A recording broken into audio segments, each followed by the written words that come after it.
Nkandu, yena yanda elimo Congo, elimo Nkabu, yandi wakala, iwena, yeuyisa, kemo muyela mbalu, muyela kabu Congo, mfumu wetu, isayela Congo, bika mfumu nzambi ya Congo, anusa kumuniano, anedu ambala, salutations et bénédictions à tous les Benambala de partout où vous nous suivez, que ce soit au-delà de vos deux bouches, aux Amériques, aux îles,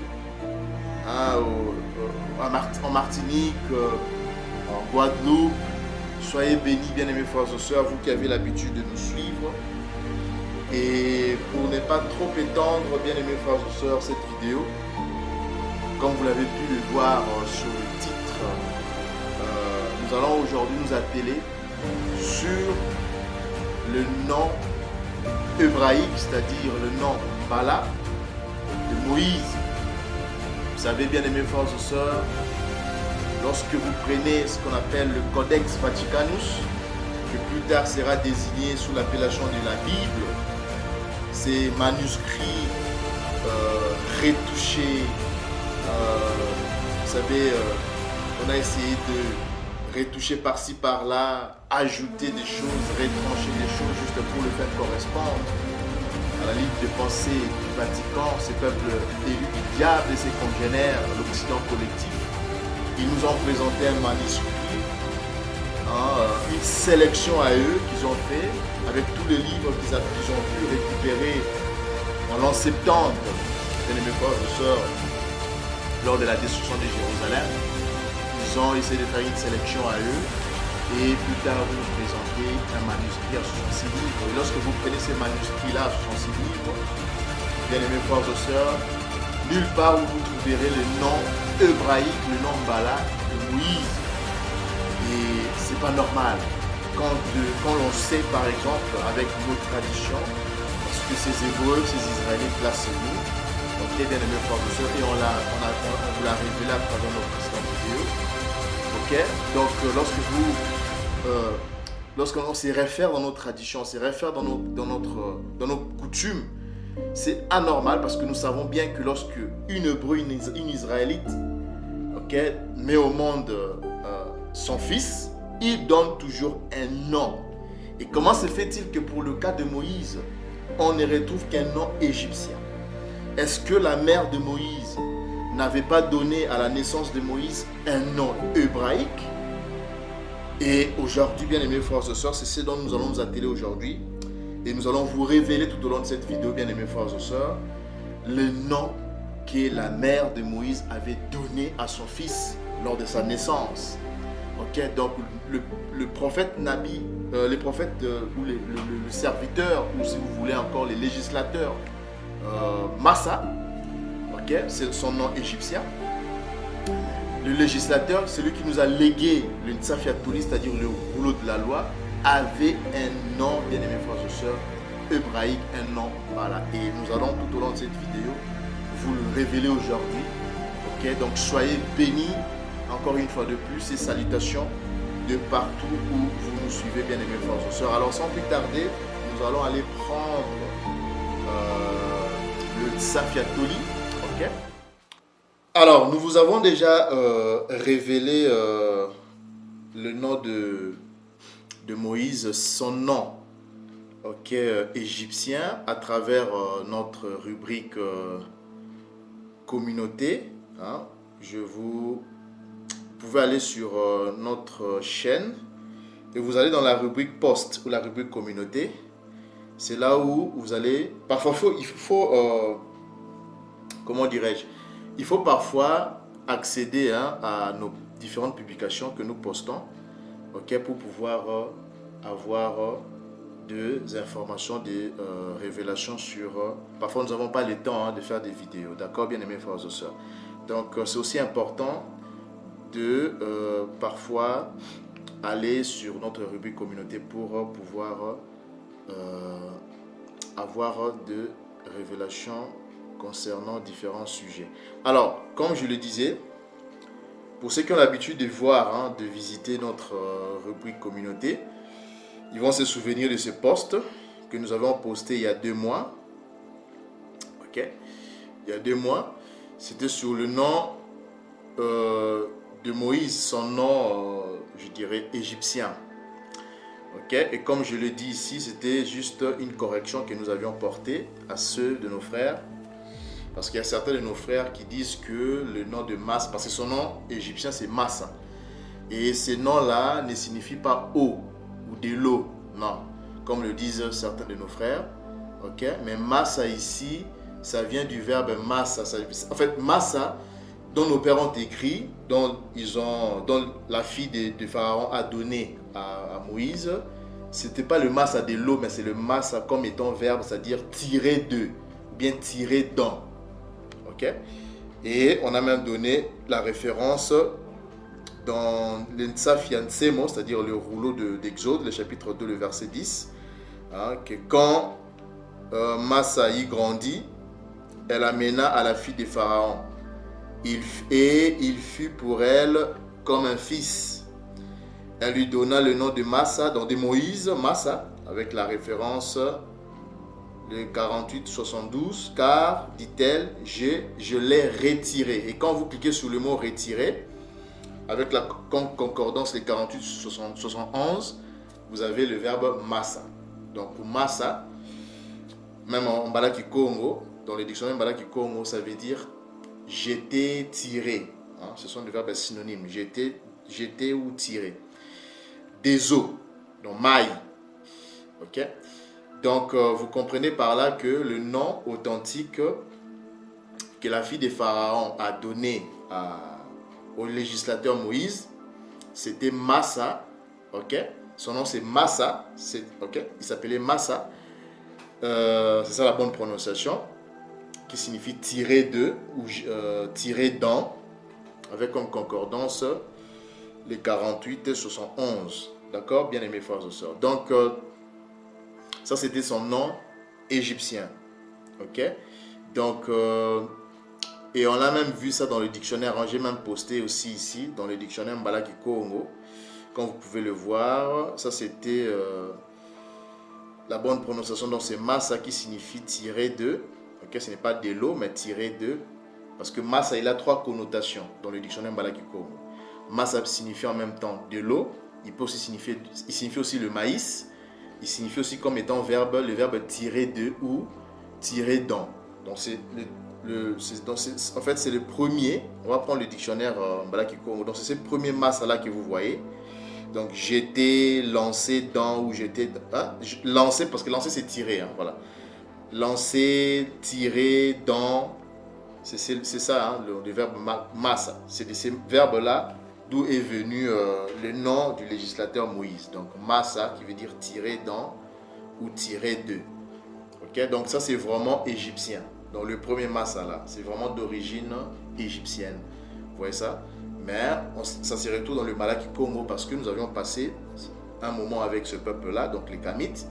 Et c'est la raison pour laquelle on les retrouve aussi dans nos langues. Aujourd'hui, il y a plein de mots comme ça hein, qu'on retrouve dans nos langues, que ce soit le Mbalaki Lingala ou le Mbalaki Congo, mais qui ont comme origine des langues étrangères. Vous voyez ça? Mais le deuxième Massa qui signifie de l'eau ou maïs, ça c'est vraiment en tout cas, je dirais Mbala, c'est-à-dire c'est hébreu, c'est d'origine hébraïque. Okay? Ça n'a rien à voir en tout cas avec une origine étrangère. D'accord? Donc ça c'était son nom. Kamite, hein, son nom égyptien que la fille des pharaons lui avait donné. Donc, il s'appelait Massa.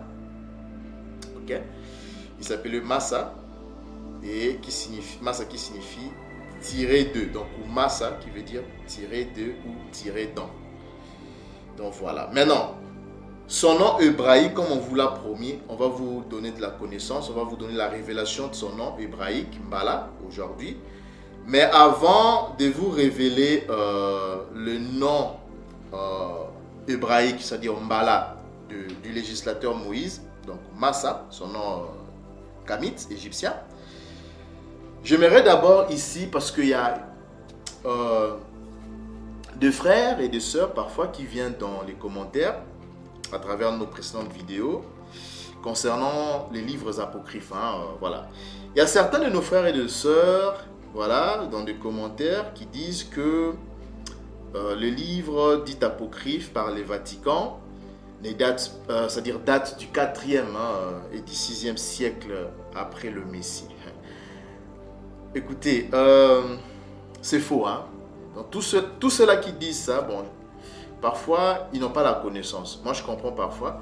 Donc, c'est faux et archi faux. Et tout au long de cette vidéo, restez vraiment, en tout cas, je dirais, attentifs dans tout ce que nous allons vous révéler aujourd'hui. Parce que, comme on vous l'a dit, avec la vidéo dont nous vous avions révélé sur la terre plate et les cieux, que la terre est plate, et nous avons 7 cieux, donc les jardins d'Éden, la nouvelle Yerushalayim, comment dirais-je, le berceau de l'humanité, c'est au 3e ciel. Le jardin d'Éden, c'est au 3e ciel. Donc la nouvelle Yerushalayim aussi, c'est au 3e ciel. Et on vous l'a prouvé à travers nos précédentes vidéos et avec des preuves, c'est-à-dire des preuves bibliques à l'appui. Donc là, il n'y a même pas à discuter là-dessus. Et aujourd'hui, nous allons vous prouver, pour ceux-là qui disent que voilà, les livres apocryphes, ce sont des livres qui datent du 4e, 6e siècle après le Messie. C'est faux et archi faux. Ce sont des livres, donc les livres dits apocryphes, tous, en fait, ce que je veux dire, c'est que les livres dits apocryphes par les Vaticans ne datent pas du 4e ou 6e siècle de notre ère, ou après le Messie. Les Romains sous Titus en l'an 70, ou en l'an 70, on va dire ça comme ça, ou en l'an 70 de notre ère, ont détruit le temple de Yerushalayim et l'ont vidé de tous les éléments qu'il y avait dedans, dont l'Ensafiatoli, c'est-à-dire le rouleau du livre de la loi. Donc à l'époque, par exemple, du prophète Esdras, Nabi Sala, Nabi Sala a pu reconstituer 94 livres. Ça, vous allez trouver ça dans le livre de 2 Esdras. Il a pu reconstituer 94 livres parce qu'à l'époque où Nabuchodonosor ou Nabuchodonosor est venu assiéger le royaume de Juda, il avait emporté avec lui des ustensiles, des éléments de culte qui composaient notre culte. Et il y a eu même beaucoup de parchemins, beaucoup de rouleaux de nos livres qui ont été brûlés. Et lorsqu'ils vont revenir de la captivité sous l'Empire perse, il n'y avait pas, c'est-à-dire l'Ensafiatoli n'était pas, en fait, il manquait en fait le rouleau du livre de la loi. Et c'est à travers Nabi Sala, c'est-à-dire que vous appelez le prophète Esdras, il a, grâce à l'esprit Congo, parce que c'est Congo qui lui avait donné des orientations, comment faire pour lui aider, restituer tous ces livres-là. Donc il va prendre avec lui des scribes, ils vont aller dans une forêt quelque part, et Congo va lui faire boire un liquide, et à travers ça, il va commencer maintenant c'est-à-dire à révéler maintenant tous les livres que nos pères avaient perdus. Et les scribes étaient là pour écrire. Et c'est comme ça qu'il a pu reconstituer 94 livres. Donc grâce à l'esprit Congo, grâce à Yakongo. Donc c'était sous, je dirais, le pouvoir de Yakongo qui va déverser sur Esdras. Et Esdras va commencer à révéler, tout en étant en extase, il va commencer à révéler et les scribes étaient là pour écrire tout ce qu'il disait. Et c'est comme ça qu'ils ont pu reconstituer les 94 livres qu'on avait perdus sous l'Empire babylonien.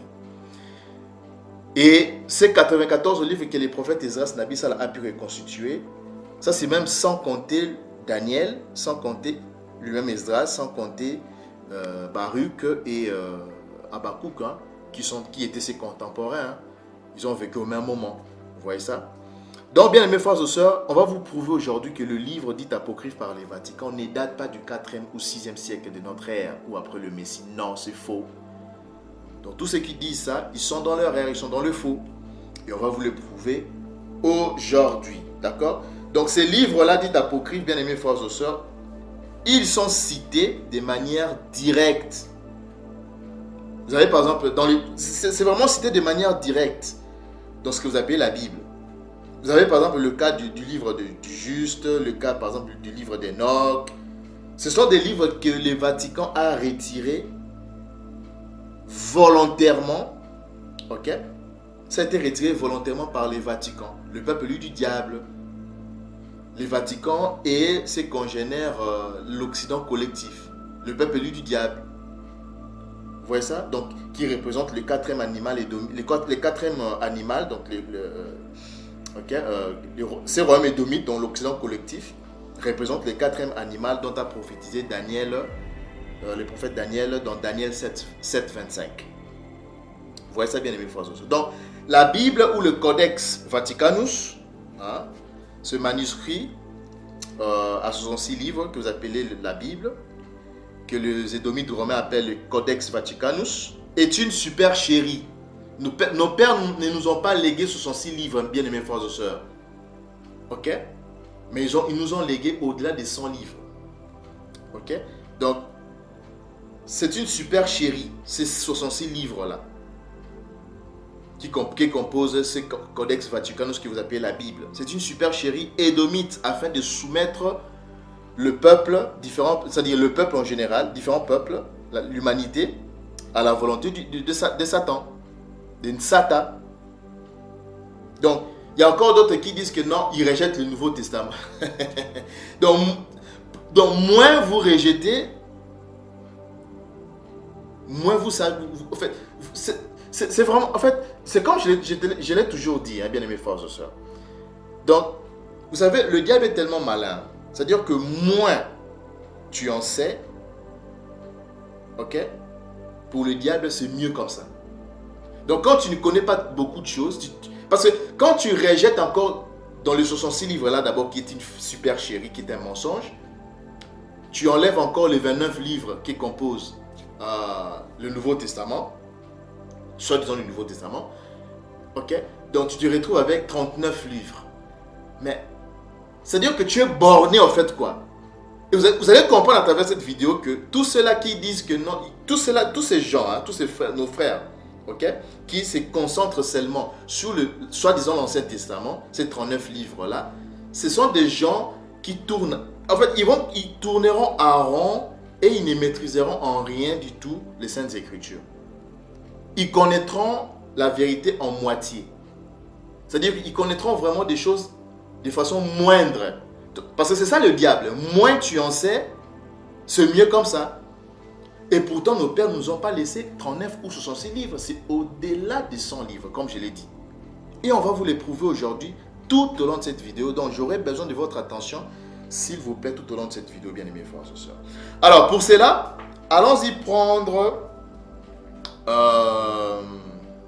on va d'abord aller lire.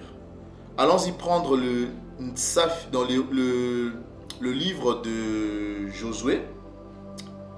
Ok? Allons-y prendre le livre de Josué. Mais avant d'abord de prendre...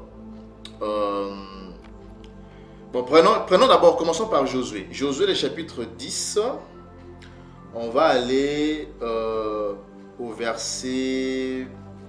Je dirais...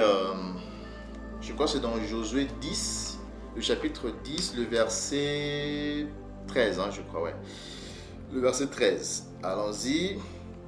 On dit, et le soleil s'arrêta, et la lune suspendit sa course, jusqu'à ce que la nation eût tiré vengeance de ses ennemis. Et regardez la suite, bien aimés frères et sœurs, on dit, cela n'est-il pas écrit dans le livre du juste? Et le mot livre, on vous a révélé le mot livre en bala, c'est-à-dire en hébreu, c'est Ntsafi. Okay? Le Ntsafi veut dire le rouleau ou le livre. Et le mot juste ici, ce n'est pas Yassa, comme le disent les Khazars, hein? Comme les traduisent les Khazars. Ce n'est pas Yassa, ok? Ce n'est pas comme les traduisent en yiddish les Khazars, mais c'est plutôt en hébreu, en bala kikomo, c'est Yassi. Ok, et ils donnent ici comme définition quoi? Ils disent que Yassi veut dire droit, juste, sincère. Ok, donc ce mot-là ne se prononce pas Yachar ou Yassa, mais c'est Yassi. Ok, en Balaki Congo, on va aller prendre notre dictionnaire en Balaki Congo. Donc le mot là, c'est Yassi. Ça se prononce Yassi. C'était un prophète. Ok. Un hébreu israélite qui s'appelait Yassi.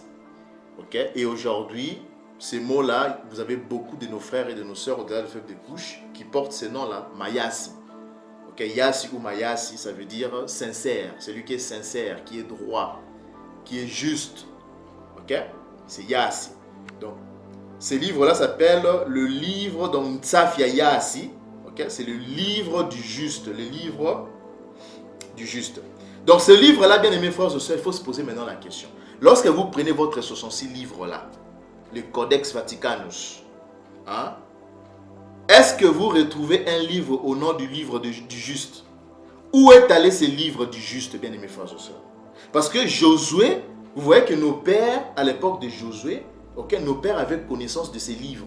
Il dit que cela n'est-il pas écrit dans le livre du juste que le soleil s'arrêta au milieu du dôme, c'est-à-dire du ciel, donc du dôme, et ne se hâta point de se coucher presque tout un jour. Vous voyez ça bien, mes frères et sœurs? Donc le livre du juste est allé où?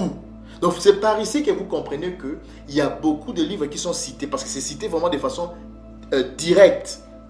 Mais vous comprenez que les Vatican, le peuple du diable, ces Édomites romains, ils ont fait ça sciemment, retirer ces livres pour tromper l'humanité, tromper le peuple. Vous voyez ça bien, mes frères et sœurs? Parce que le diable utilise son peuple édomite pour contrôler, pour tromper, séduire toute l'humanité. Il contrôle ce monde sous le plan spirituel avec toutes les religions de Ngoï, ok, mais à la tête avec les christianismes édomites. Donc le diable utilise les christianismes édomites pour endormir les gens, pour séduire, tromper l'humanité, le peuple, différents peuples. Et aussi, il utilise quoi? Il utilise aussi la politique édomite, en tête, en première position. Et il utilise aussi quoi? Donc toutes ces histoires-là de démocratie, tout ça, c'est le diable, tout ça. Comme on ne connaît pas ces histoires-là. Et ensuite, la troisième, c'est quoi? La troisième chose, c'est que le diable contrôle ce monde sous le plan scientifique. Et d'ailleurs, pour ça, on a fait même une vidéo là-dessus concernant la NASA. La NASA, ça c'est... Rien que le logo de la NASA, c'est ce logo-là de langue, hein, de cette langue fourchue-là, mais c'est justement la langue du serpent ancien. Et on voulait prouver à travers nos précédentes vidéos que la NASA, c'est le diable qui utilise cette organisation-là pour tromper encore l'humanité, tromper le peuple, que non, la Terre est une sphère boule, et pourtant la Terre est plate, surmontée par un dôme. Et on a fait une vidéo là-dessus, avec des preuves bibliques à l'appui. Il n'y a même pas à discuter là-dessus. Donc, bien aimés frères et sœurs, le livre du juste est allé où? Ce n'est pas tout. Il y a encore une écriture qui en parle. Allons prendre 2 Samuel. 2 Samuel, le chapitre 1er, le verset 18. On va aller descendre au verset 18. Verset 18. Voilà. On dit quoi? On peut même commencer à partir du verset 17. Voici les cantiques funèbres que David composa sur Saoul et sur Jonathan son fils. Au verset 18. Et qu'il leur donna d'enseigner au Béna Yahandi, c'est-à-dire aux enfants de Juda, c'est le cantique de l'arc. Il est écrit dans le livre du juste, dans le Ntsafi, ok, dans le Ntsafi Yasi. Vous voyez ça? Dans le Ntsafi Yasi. Où est allé ce livre du juste? Donc vous voyez que le livre du juste est mentionné de façon directe dans les 66 livres, soi-disant canon officiel que nous a présenté le Vatican. Ce peuple du diable. Mais ils l'ont retiré sciemment, volontairement, pour tromper le peuple. Vous voyez ça bien, mes frères et sœurs. Maintenant, vous comprenez que ces livres-là, nos pères, ça fait partie des livres que nous ont légués nos pères. Et comme je l'ai dit, nos pères nous ont légué au-delà de 100 livres. Et parmi ces livres-là, il y a le livre du juste, donc l'Ntsafi Yasi. Maintenant, nous allons aller lire le livre du juste et on va vous révéler encore beaucoup de révélations aujourd'hui, bien aimés frères et sœurs. Allons-y prendre le livre du juste, le Ntsafia Yassi. Ok? Donc, je suis dans les versets bibliques. Ok? Les versets bibliques.com. Hein? Donc, si vous prenez les versets bibliques.com, vous cherchez le livre du juste. Mais nous allons prendre le verset premier. Non, le verset 2, pardon. On va commencer à partir du verset 2. Dans le livre du juste, le Ntsafia Yassi, le chapitre 2, le verset 13 à 14. Vous voyez? Donc là, on parle de patriarche antidiluvien. Donc nous sommes à la naissance de Nzitu, donc 7. Ok? Donc là, vous voyez déjà que nous sommes dans la période, l'époque de nos patriarches antidiluviens. Donc, je suis dans le chapitre 2, on va descendre au verset 13. Donc, chapitre 2, le verset 13 à 14. On va aller lire, bien aimés frères et sœurs. J'ai besoin de votre attention, s'il vous plaît. Et en ces jours, Kenan. Ok? Kenan, c'est Cana. On vous a déjà révélé à travers nos précédentes vidéos. Si vous allez prendre, pour ceux qui n'ont pas encore suivi, si vous cherchez sur notre chaîne la vidéo où on a révélé sur le nom des patriarches, ok, le Vilaloa Tsiadi, c'est-à-dire l'arbre généalogique de juste, on a révélé à travers cette vidéo-là le nom en bala, c'est-à-dire le nom hébraïque, le nom véritable, authentique de tous nos patriarches, en commençant par nos patriarches antidiluviens et nos patriarches post-diluviens. Ok? Alors, le Vilaloa Tsiadi, selon le Vilaloa Tsiadi, c'est-à-dire l'arbre généalogique de juste, Cana, qu'on a traduit, qui est donc traduit par Kenan, son nom c'est Cana, c'était Cana. Ok? Donc c'était le fils de Mvuzi, qu'on a traduit par Enoch. Et donc c'était le petit-fils de Nzitu, c'est-à-dire Seth, celui que vous appelez Seth. Donc son nom, le petit-fils de Seth, Nzitu s'appelait Cana. Donc Kenan, c'est pas Kenan, mais c'est Cana. Son nom c'était Cana. Ok? Alors, on dit qu'en ces jours, Cana écrivit sur des tablettes de pierre. Vous voyez ça? De tablettes de pierre. Il écrivit. Donc, c'est le petit-fils de Nzitu, donc Seth. Et Seth, lui, qui est fils d'Adam. On dit que Cana, dans le livre du juste, ce qui est mentionné dans vos 66 livres-là, de façon directe, on dit que Cana connaissait, savait écrire. On dit qu'il écrivait sur des tablettes de pierre. Ça vous rappelle quoi les tablettes de pierre? Ça vous rappelle Moïse, non? Massa. Nabi Massa. Dans le désert. Ok?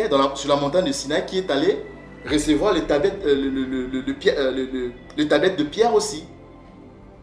Donc vous voyez que cette pratique, cette coutume-là, d'écrire sur des tablettes de pierre, n'a pas commencé avec Nabi Massa, bien aimés frères et sœurs. Ça a commencé depuis l'époque de nos patriarches antidiluviens. C'est-à-dire que Adam, Seth, Enoch, jusqu'à l'époque, je dirais, tous nos patriarches, voilà, je dirais c'est ça. Je dirais que tous nos patriarches savaient lire et écrire. Et nous allons vous le prouver aujourd'hui à travers cette vidéo, bien aimés frères et sœurs. Donc ici, vous voyez déjà qu'on nous dit que Cana, si Cana, qui est le petit-fils de Nzitu, Seth, savait écrire, il écrivit sur des tablettes de pierre, ça veut dire que Adam savait écrire. Parce que Adam, selon nos précédentes vidéos qu'on vous a recommandé de lire les livres apocryphes, quand vous lisez les livres de combat d'Adam et Ève, et même l'Apocalypse, je crois que c'est l'Apocalypse de Moïse, on dit que Adam c'était un ange. Vous voyez ça? Même quand vous lisez le rouleau d'Adam, on dit que Adam, on a lu ça ensemble avec vous, Adam c'était un ange. Lorsqu'il fut créé, lorsqu'il avait encore cette nature lumineuse qui lui enveloppait, lui et Ève, c'était des anges. Ils étaient comment dirais-je, considérés comme des anges. Et ils mangeaient la nourriture des anges. Et, parce que vous ne savez pas pourquoi le Messie, lorsque Adam et Ève vont être chassés du jardin d'Éden, du paradis, vous ne savez pas pourquoi Eli Mokongo, a promis à travers le Messie, Isaïla Congo, dans Makaya Congo, qui viendrait, quand il viendrait dans la chair de sa sémence, il viendrait sauver 10 Muntu, c'est-à-dire Adam, et toute sa race juste qui est Jacob. Et il lui a dit d'attendre pendant 5500 ans. Ou encore 5 jours et demi. Or, un jour chez Eli Mokongo équivaut à 1000 ans. Vous ne savez pas pourquoi Eli Mokongo, beaucoup de gens ne savent pas pourquoi Eli Mokongo avait promis à Adam d'attendre pendant 5500 ans pour venir le sauver. Le sauver lui et sa race juste, qui est Jacob. Vous savez pourquoi il lui avait donné ces chiffres de 5500 ans? Ce n'est pas anodin. C'est parce que Adam, dans le jardin d'Éden, Adam et Ève ont passé 5500 ans ou 5 jours et demi, comme je l'ai dit, un jour et chez Eli Mokongo équivaut à 1000 ans. Donc Adam et Ève ont passé 5500 ans dans le paradis, dans le jardin d'Éden, avant d'être chassés. Vous n'allez pas quand même me dire qu'un ange ne sait pas lire et écrire. Lorsque Nabucodonosor a pris comment dirais-je, la coupe qu'il avait emportée, qui se trouvait dans le temple de Jérusalem, il va prendre cette coupe, mettre du vin pour boire. Et lorsqu'il a bu du vin avec cette coupe-là, vous savez l'histoire. Ça, vous retrouvez cette histoire dans Daniel. On dit qu'une main est apparue et a écrit Mene, Mene. Vous connaissez l'histoire. Et c'est Daniel qui est venu maintenant donner l'interprétation. Et vous savez qu'est-ce qui s'est passé par la suite. Et même avec l'époque de quoi? Les tablettes que Moïse a reçues sur la montagne de Sinaï. Pour la toute première fois. On dit que c'est Yakongo lui-même qui avait écrit sur ces tablettes-là. Oh, Yakongo, Makaya Kongo, le Messie, c'est un ange. Les anges qui ont tout créé, vous pensez qu'ils ne savent pas lire et écrire? Parce que Adam c'était un ange, Ève c'était un ange, avant de pécher, avant de transgresser. Mais ils savaient lire et écrire, et même quand ils ont été chassés, ils ont gardé ces enseignements-là. C'est pour cela que vous voyez que, vous trouvez que Cana, donc Kenan, Cana, il écrivit sur des tablettes de pierre. Donc, c'est Dimuntu qui leur avait appris, qui avait enseigné ça à ses petits-enfants, à ses enfants. Il va les transmettre ces connaissances-là. Donc, toutes les connaissances, parce que Adam, qui a enseigné Adam? C'est Eli Mokongo Yakongo, lui-même, avec des anges, qui lui ont enseigné, qu'il a enseigné tous les jours. Donc, Adam, c'était une personne qui maîtrisait qui maîtrisait beaucoup de choses. Toute la science, toute la sagesse. Vous voyez ça bien, mes frères et sœurs. Donc, c'était une personne, quand même il avait transgressé, mais il avait une grande connaissance et il va transmettre cette connaissance-là. Et il savait lire et écrire. Il va les transmettre maintenant à qui? À Seth. Donc, d'abord, commençons par Caïn, ensuite Abel, ensuite Seth. Seth va les transmettre à Enoch, Enoch à Kenan, ça va continuer jusqu'à ses petits-fils. Donc ici on dit qu'en ces jours, Cana écrivit sur des tablettes de pierre. On dit que cet événement futur, quel événement futur ici, ça se rapporte par rapport au déluge. Hein, parce que la première personne qui avait eu la révélation sur le déluge, c'était Adam lui-même. Et ses fils aussi ont eu la révélation sur le déluge. Ils connaissaient déjà que le déluge viendrait. C'est pour cela maintenant, quand ils vont recevoir cette révélation, quand on va recevoir encore cette révélation-là, il va l'écrire sur des tablettes de pierre. Donc les anges, Adam et Ève savaient lire et écrire. Donc c'était une coutume chez nos patriarches d'écrire sur des tablettes de pierre. Ça n'a pas commencé avec Moïse, bien aimés frères et sœurs. C'est pour ça que je vous dis que quand vous lisez les apocryphes, vous avez une ouverture, ça vous ouvre. Ok? Parce que quand vous vous enfermez seulement à lire, soit les 39 livres ou les 66 livres là, vous allez penser, vous allez croire que c'est comme si la première personne qui a commencé à écrire sur des tablettes de pierre, c'est Moïse. Et pourtant, ça a commencé avec Adam, avec les patriarches antidiluviens. Donc, Eli Mokongo, Adam et Ève ont passé 5500 ans dans le jardin d'Éden. Vous n'allez pas me dire que pendant 5500 ans dans le jardin d'Éden, ils ne savaient pas lire et écrire. C'est pas normal ça. C'est incompréhensible. Donc ils savaient lire et écrire. Parce qu'ils étaient considérés comme des anges. C'était des anges. C'est comme ça que lorsqu'ils vont transgresser l'ordre de comme on va leur dire maintenant, quand vous avez transgressé mon ordre, vous allez purger le nombre de jours que vous avez passé dans mon jardin, dans mon paradis. Vous allez devoir attendre le nombre de jours que vous avez passé dans mon paradis, 5500 ans, avant que je ne vienne vous sauver. Vous et toi et ta race jusqu'à Jacob. On continue. Et il les déposa dans ses... Vous voyez ça? Et il les déposa, regardez, et il les déposa dans ses archives, bien aimés frères et sœurs. Donc après avoir écrit l'événement sur le déluge, Cana va prendre maintenant ces tablettes-là de pierre, il va aller les déposer dans ses archives. Ça veut dire que avant d'écrire sur ces tablettes de pierre, il avait déjà écrit sur d'autres sujets. Il avait déjà d'autres livres qu'il avait déjà écrits, d'autres tablettes de pierre qu'il avait déjà écrites sur différents sujets. Donc vous voyez que nos patriarches antédiluviens, ils avaient la connaissance, okay? Ils avaient le livre, ils avaient des archives dans lesquelles ils enseignaient leur descendance, en commençant par Adam jusqu'à Noé, et Noé qui va l'enseigner à Sem, et Sem aux Sémites, aux Hébreux. Voici ça, bien aimés frères et sœurs. Donc, à travers ces passages, du livre du Juste, le chapitre 2, le verset 13, vous comprenez que Cana, nos patriarches, vous comprenez que nos patriarches antédiluviens connaissaient, savaient lire et écrire. Ce n'est pas tout. On va encore aller prendre une autre écriture, mais restons toujours dans le livre du Juste, parce que c'est ce livre qui est... J'ai préféré utiliser d'abord ce livre parce que c'est cité de façon directe dans votre 66 livres-là. Ok? Donc vous voyez qu'on n'a pris qu'un livre qui est cité de façon directe parce que Josué en mentionne, et aussi Samuel aussi en mentionne. Dans 2 Samuel, le chapitre 1er, le verset 18 qu'on a lu avec vous. Ils en mentionnent. Et quand on lit ces livres-là, vous voyez qu'on dit que le patriarche antédiluvien savait lire et écrire. Prenons encore, restons toujours dans le livre dans l'Insaf Yassi, donc le livre du Juste. Mais cette fois-ci, on va aller prendre le chapitre 28, le verset 18. On va essayer d'aller un peu beaucoup plus rapidement parce que pour ne pas trop étendre cette vidéo.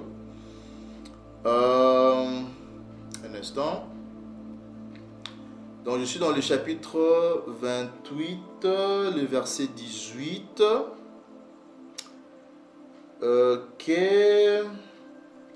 Bon, avant d'abord de prendre ça, je préférais d'abord qu'on puisse commencer par le chapitre 53. Hein. Attendez, on va retourner un moment. Prenons d'abord le chapitre 53. Je suis dans le livre du Juste, dans l'Insaf Yas, le chapitre 53, le verset 18. Ok? Le verset 18. Ici, pour faire un petit résumé, ici, c'est lorsque Joseph a été vendu en Égypte et il reçoit maintenant ses frères qui viennent de Canaan. À cause de la famine, Jacob les envoie d'aller acheter des provisions, en Égypte. Et quand ils arrivent, c'est Joseph qui les reçoit dans sa résidence. Et vous connaissez l'histoire. Maintenant, qu'est-ce qui se passe? Dans leur conversation avec Benjamin, parce qu'ils étaient restés avec Benjamin dans la résidence, et Joseph va maintenant poser la question à Benjamin, pendant que Benjamin ne savait pas que c'était Joseph son frère. Mais regardez la conversation. Donc je suis au verset 18. On va prendre le verset 18. Donc je suis dans le livre du Juste, le chapitre 53, le verset 18. Regardez. On dit, il leur ordonna. Il ici remplace Joseph. Hein. Donc ça se réfère à Joseph. Joseph va ordonner maintenant à ses serviteurs, les Égyptiens, les Kamites, d'apporter devant lui sa carte des étoiles. Suivez bien aimés frères et sœurs. On dit quoi? Sa carte des étoiles. Le mot carte ici, c'est toujours Ntsafi ou Nkila. Ça veut dire le rouleau, hein, le livre des étoiles. C'est ça la bonne traduction. Donc, Joseph ordonna à ses serviteurs, ses serviteurs kamites égyptiens, d'apporter devant lui son livre des étoiles. On dit son livre des étoiles par lequel Joseph connaissait tous les temps. Et Joseph dit à Benjamin, J'ai entendu dire que les Mbala, c'est-à-dire les Hébreux, connaissent toute la sagesse. Bien aimés frères, je me souviens bien. Hein? Connaissent toute la sagesse. Sais-tu quelque chose de cela? Vous voyez ça? Donc, bien aimés frères et sœurs, quand vous lisez la Bible, hein, les Hébreux israélites là dont vous lisez chaque jour là, ce n'étaient pas des gens ordinaires comme ça. C'était des gens qui étaient dotés d'une connaissance, d'une sagesse hors du commun. Et d'une force hors du commun. Ils étaient dotés ils avaient vraiment en tout cas des connaissances, une sagesse hors du commun et une force hors du commun. Judas, Siméon, Lévi et les autres. Une personne qui tue tout un village. Vous pensez qu'une personne ordinaire peut faire ça? Une personne normale, ordinaire peut faire ça? Tuer tout un village. Massacrer tout un village. On vous dit qu'ils avaient ils connaissaient toutes les sciences, toute la sagesse. Joseph avait un livre des étoiles. Où est allé ce livre des étoiles? C'est parti où?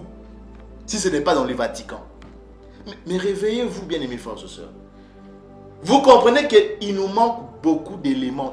Nous sommes en pleine restauration. Il y a encore beaucoup de choses à apprendre, que nous devons vous apprendre. Ok? Joseph avait un livre des étoiles, c'est parti où? Où il connaissait, on dit qu'il connaissait tous les temps. Et les Hébreux connaissaient toute la sagesse. Vous voyez ça, bien aimés frères et sœurs? Donc, les Hébreux, nos 12 patriarches, en commençant par Ruben jusqu'à Benjamin, ils connaissaient, ils savaient lire et écrire. Si les patriarches antédiluviens qu'on a lu avec vous, Cana, savaient lire et écrire, c'est normal que Jacob et ses enfants savaient lire et écrire. Joseph avait un livre des étoiles où il connaissait tous les temps. Vous voyez ça, bien aimés frères et sœurs? Donc, vous comprenez que nos 12 patriarches aussi savaient lire et écrire. Ce n'est pas tout. Allons-y prendre encore une autre écriture. Le reste, vous pouvez lire à la maison. Hein, pour ne pas trop étendre la vidéo. Sinon, il y a tellement de choses à dire.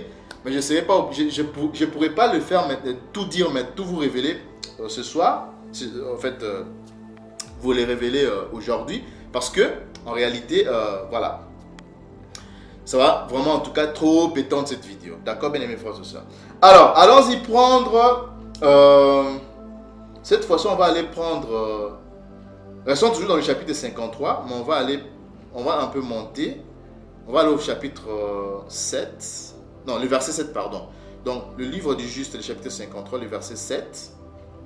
Ok. Le chapitre 7 à 8.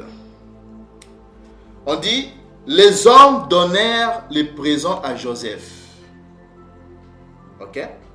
Les hommes donnèrent les présents à Joseph. Non, je pense que c'est pas ça le verset en question. Je pense que j'ai peut-être... Attendez.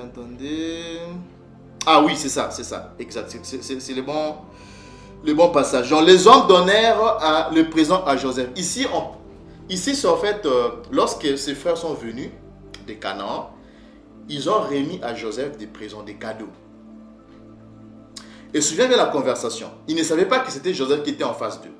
Et ils le prenaient toujours pour un Égyptien.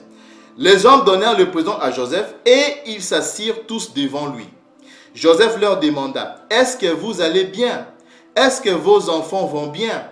Est-ce que votre vieux père va bien? » Et ils dirent, « Nous allons bien. » Judas prit la lettre. Souvenez bien, bien aimés frères et sœurs, on dit quoi? Judas prit quoi? La lettre, les Ntsafi, les Moukila. Donc, Judas prit la lettre que Jacob avait envoyée et la remit entre les mains de Joseph. Bien aimés frères et sœurs, soyez vraiment... Il faut aimer la vérité. On dit que Judas a pris la lettre. Jacob, quand il envoie ses enfants en Égypte pour aller acheter des provisions, Jacob écrit, parce que Jacob, lui, ne sait pas que, il écrit au gouverneur. Il ne sait pas que ce gouverneur égyptien-là, c'est Joseph, son fils. Mais il écrit au gouverneur pour dire que non, voilà, j'envoie mes enfants. Ok? Et la lettre que Jacob avait écrite, Judas maintenant va la remettre à Joseph. Et Joseph maintenant va lire cette lettre qu'avait écrite son père. Regardez maintenant la suite. On dit, Judas prit la lettre que Jacob avait envoyée, l'a remis entre les mains de Joseph. Au verset 8, on dit, Joseph lut la lettre et reconnut l'écriture de son père. Et il voulut pleurer. Il entra dans sa chambre et il pleura beaucoup et puis il sortit. Donc vous voyez bien, mes frères et sœurs, que nos patriarches, que ce soit les patriarches que ce soit en commençant par Adam, nos patriarches ont eu du livre, Adam, Cana et les autres, jusque même à nos 12 patriarches, ils savaient lire et écrire. Bien aimés frères et sœurs, posez-vous une simple question. Comment est-ce que nos patriarches qui savaient lire et écrire ne vont pas laisser des testaments? Je vais vous prouver aujourd'hui que nos pères avant de mourir, chacun de nos patriarches avant de mourir, ont laissé des testaments. Parce qu'ils savaient lire et écrire. Une personne qui a passé au moins 500 ans, 400 ans, 200 ans, 150 ans, 135 ans, qui sait lire et écrire, ne va rien laisser du tout comme testament à sa progéniture, à ses enfants. Est-ce vraiment c'est normal ça? Il faut aimer la vérité, bien aimés frères et sœurs. Les livres apocryphes ne datent pas du 4e ou 6e siècle, c'est une bêtise. Ce sont des livres qui font partie d'une Sefer Torah, c'est-à-dire du rouleau du livre de la loi. Nos pères nous ont légué au-delà de 100 livres. Donc les livres apocryphes datent du... Ces livres-là, l'Empire romain ont tout emporté. Ils ont pris tous ces livres-là, ils l'ont emporté. C'est depuis l'an 70, lors de la destruction du temple de Jérusalem. Ça ne date pas du 4e, 6e siècle après le Messie. Non, ça date de l'an 70. En fait, qu'est-ce que je veux dire? Ça dit que ces livres-là ont été emportés depuis l'an 70. Après le Messie. Depuis l'an 70 après le Messie. Que l'Empire romain ont tout emporté dans le Vatican. Ça ne date pas du 4e, 6e siècle après le Messie. Non. Ce sont des livres qui font partie de la Torah, du livre de la loi. Maintenant, vous le comprenez. Que nos pères savaient lire et écrire et ils ont laissé des écrits, ils ont laissé des testaments. Et on va vous les prouver encore avec d'autres versets bibliques à l'appui. Ce n'est pas fini, on continue bien aimés frères et sœurs. Ok? Donc, on va maintenant aller prendre... on va prendre cette fois-ci... Je suis toujours dans le livre du juste, donc le Nsafia Yassi, le chapitre 28, le verset 18. Ici, je vais faire un petit résumé. Ici, c'est lorsque Jacob est mort, ok? Et ses enfants, c'est-à-dire nos 12 patriarches, vont aller maintenant l'enterrer dans la grotte de Macépéla, à Hébron. Et ils arrivent à Macépéla, à Hébron. Il y a eu des échanges, hein, c'est-à-dire il y a eu comment dirais-je, Édom qui a surgi ce jour-là pour leur empêcher d'ensevelir, hein, c'est-à-dire d'enterrer Jacob, soit disant que non, c'est faux, cette grotte-là n'appartenait pas à Jacob, Jacob ne l'avait pas acheté. Ça, ce sont des dires hein, qu'Ésaü a dit ces jours-là. Et Joseph va dire non, non, non, non, non, nous avons toutes les archives qui montrent que non, notre père a acheté cette grotte. Ça nous appartient. Et vous allez voir la conversation, comment est-ce que les choses se sont passées. Donc, excusez-moi. Donc, je suis dans le livre du Juste, le chapitre 28, le verset 18. Ok. On dit, en ces temps-là, Isaac envoya... Non, ça c'est pas ça. Attendez bien, mes frères et sœurs, je trouve. Non, c'est dans le chapitre... je crois que c'est dans le chapitre 56. Ok. Chapitre 56... le verset 55 jusqu'à... On va descendre au chapitre 55. Ok, donc chapitre 55 jusqu'au chapitre... Non, le verset 55 jusqu'au verset 57. Ok. Joseph dit à Esaü, donc Ansav, certainement mon père a greffé ces choses avec toi dans le procès verbal d'achat. Vous voyez ça bien, mes frères et sœurs. Il a rendu témoignage des annales avec des témoins et voici que cela se trouve avec nous en Égypte. Donc Jacob avait laissé à ses enfants en Égypte toutes les preuves, toutes les annales, les archives où il avait écrit, il avait prouvé, il y avait des signatures, il avait vraiment en tout cas toutes ces archives-là qui prouvaient que la grotte de Macépé, là donc à Hébron, avait été achetée par... Ça appartenait à Jacob. Ok? Ça appartenait à Abraham, Isaac et à Jacob. Et au verset 56, on dit quoi? Ésaü répondit en lui disant, apporte les annales, tout ce qui se trouve dans les annales. Ainsi nous le ferons. Joseph appela son frère Nephtali et dit, son nom c'était pas Nephtali, c'était Mvita, donc on va aussi déjà révéler ça. Donc Joseph appela son frère Mvita et dit, hâte-toi vite, ne t'arrête pas, je te prie, cours en Égypte et rapporte toutes les annales, le procès verbal de l'achat, le procès verbal scellé et le procès verbal ouvert et aussi tous les premiers procès verbaux dans lesquels sont écrites toutes les transactions de droits d'aînesse, va les chercher. Vous voyez ça? Donc, bien aimés frères et sœurs, vous voyez que nos patriarches savaient lire et écrire. Ok? Ils savaient lire et écrire. Avant que Yakomo puisse donner la loi à Massa, à Nabi Massa, dans le désert, en commençant par Adam jusqu'à, je dirais, aux 12 patriarches, ils avaient la connaissance, ils appelaient ça les instructions de Yakomo, de Limokomo.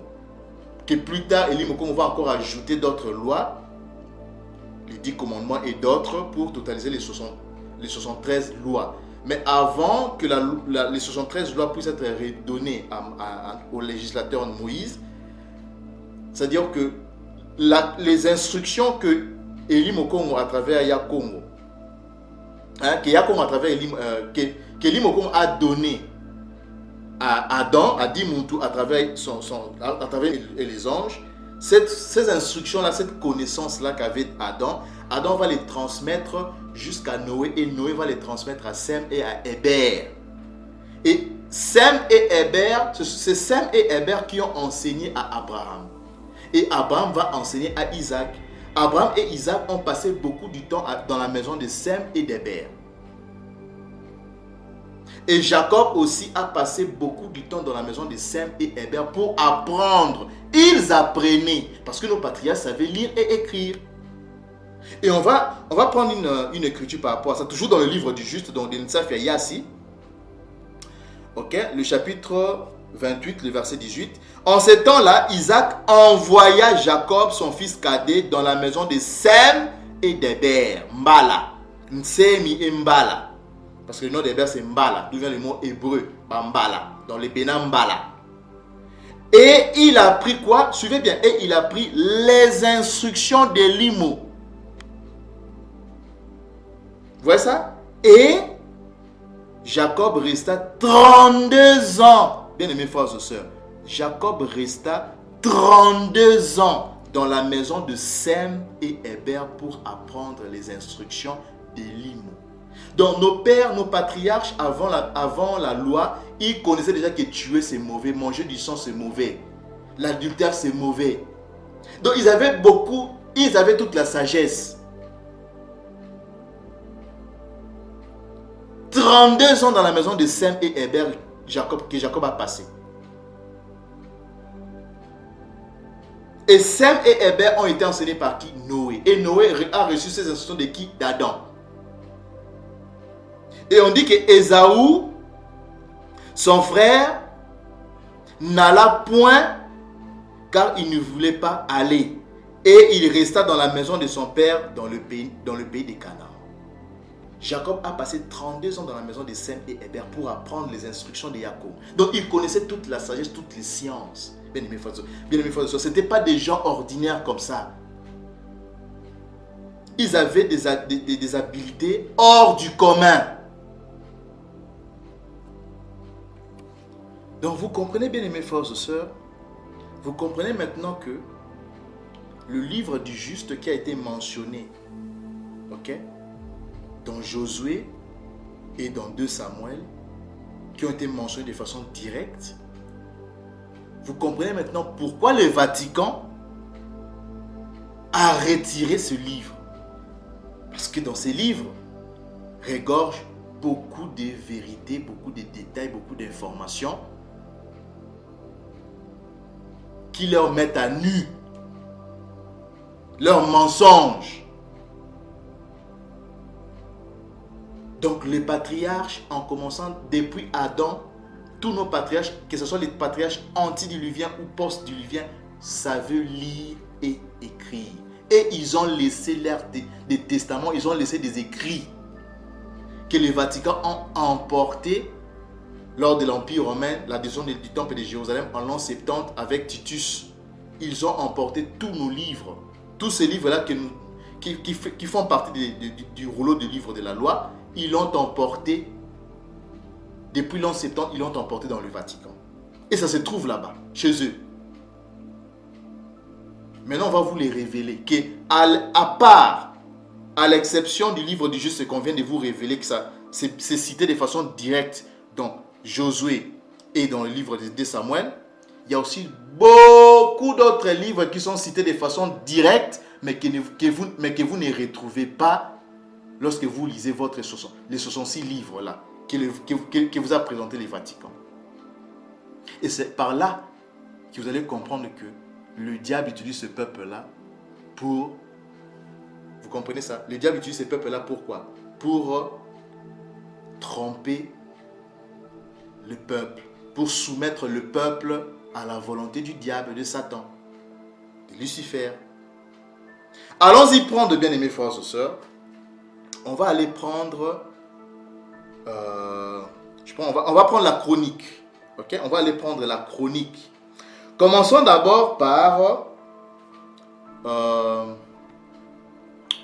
va prendre Chronique, le chapitre... 1 Chronique, le chapitre 29. On va descendre au verset 29. Ok? Et on va vous révéler... Je n'aurai pas le temps de vous révéler tout le livre qu'on a pu retrouver, qui sont cités de façon directe ici, mais que vous ne retrouvez jamais, ok, dans les 66 livres, parce que ça risque d'étendre trop la vidéo. Peut-être on va faire ça par partie, ok? Donc on a retrouvé, bien aimés frères et sœurs, c'est quand je vous dis que les livres, la totalité des livres qui font partie, c'est-à-dire les livres que nos pères nous ont légués, c'est-à-dire tous les livres de la loi que nous ont légués nos pères, c'est au-delà des 100 livres, bien aimés frères et sœurs. C'est une vérité. Et on va vous le prouver maintenant là. Ok?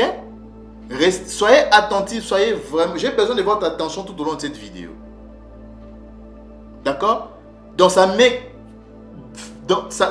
fin à tous ces débats inutiles que non, faut pas, les livres apocryphes là, ce sont des livres qui datent du 4e siècle, du 6e siècle, après le... Non, ici maintenant, on les cite de manière directe. Ce qui prouve que nos pères connaissaient ces livres-là, ils avaient connaissance de ces livres-là. Que le Vatican a tout retiré pour que vous ne sachiez pas la vérité. Parce que le diable veut que vous n'ayez pas de la connaissance, que vous soyez borné, limité.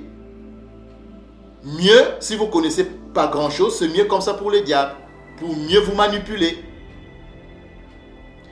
Donc je suis dans 1 Chronique, le chapitre 29, le verset 29. Bien-aimés frères et sœurs. Allons-y lire. On dit quoi? Les actions du roi David. Les premières et les dernières. Dans le premier... D'abord, il faut d'abord que je vous explique quelque chose ici. Le mot action, on va cliquer un peu sur le mot action. Ok? Et quand nous cliquons sur le mot action, On va essayer un peu d'agrandir cette fenêtre, bien aimés frères et sœurs.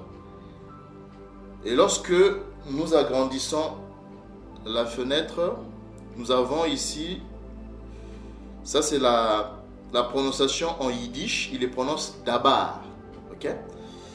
Et ce mot-là,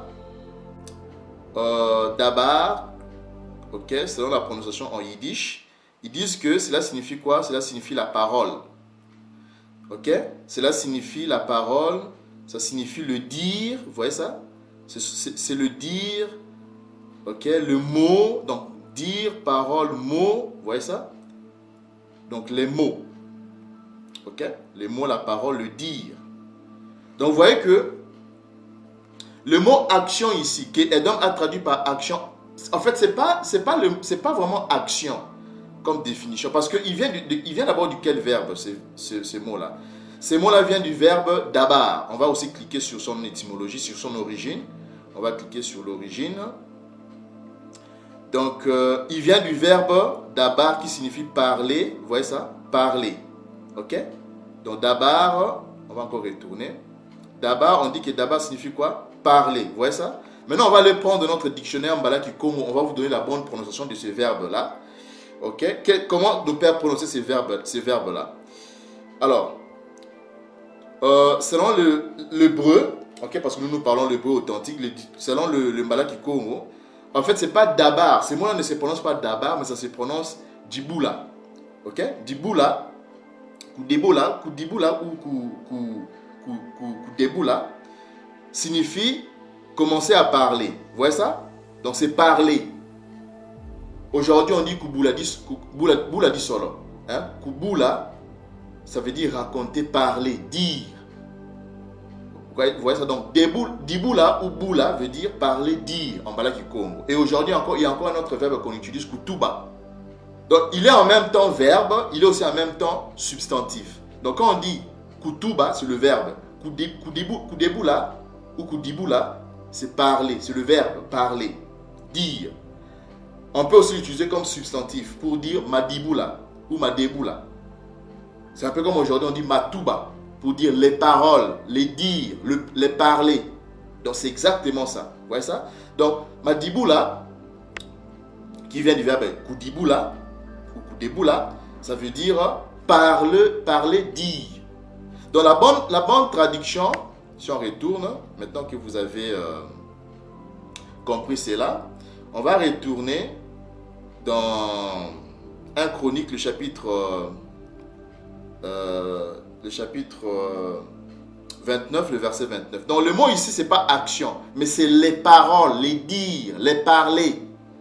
Ok? Madiboula, donc ce sont les parler, le mot. Ok? Les paroles, les mots. Les mots du roi David. Ok? Les premières et les dernières mots. Ces dernières paroles, ces derniers mots.